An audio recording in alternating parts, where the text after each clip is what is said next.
Present by Lalit recording studio Barabanki. सावन के महीना जब से आइल बाटे, भोला भोला कही पागल आइल बाटे। सावन के महीना जब से आइल बाटे, भोला भोला कही पागल आइल बाटे। भरी के जिला में रोजो मारा तारे दम, लेके कांवर भौजी चला देवा घर। भोले बाबा करी है समस्या के हल, भोला बोल बम हो देवा घर जाके चढ़ाई मजल। भोला बोल बम हो भोले बाबा करी है समस्या के हल, भोला बोल बम।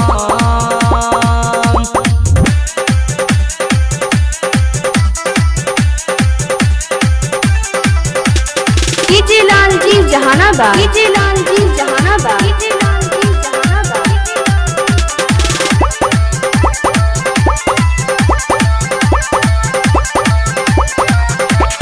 बरसातरी झिम सावन में बदरिया, मौका न फिर कब मिली। होके मगन भोला में भौजी कांवर लेके देवा घर चली, कांवर लेके देवा घर चली। बरसातरी झिम सावन में बदरिया, मौका न फिर कब मिली। होके मगन भोला में भौजी कांवर लेके देवा घर चली।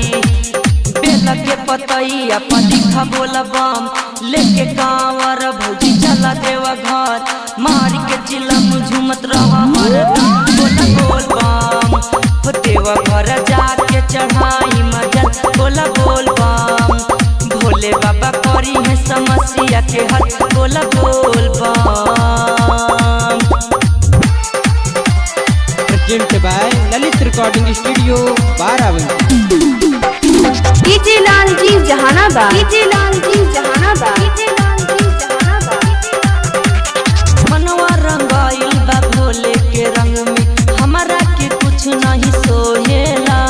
पहिला ए भौजी गेरुआ रंग के साड़ी, बाबा के बड़ा मोहेला, बाबा के बड़ा मोहेला। मनवा रंगाइल बा भोले के रंग में, हमारा के कुछ नहीं सोहेला। पहिला ए भौजी गेरुआ रंग के साड़ी, बाबा के बड़ा मोहेला। अब नहीं माना तारे ललित के मन, कांवर लेके आई है सुरेश देवा घर। सुने ला विकास के गाना चल चल, बोला बोल बम हो देवा घर जाके चढ़ाई बजल। बोला बोल बम भोले बाबा करी है समस्या के हल, बोला बोल बम। सावन के महीना जब से आइल बाटे, भोला भोला कही पागल आइल बाटे।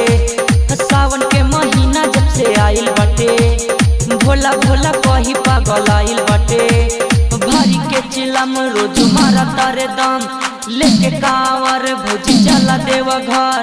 भोले बाबा करी है समस्या के हल,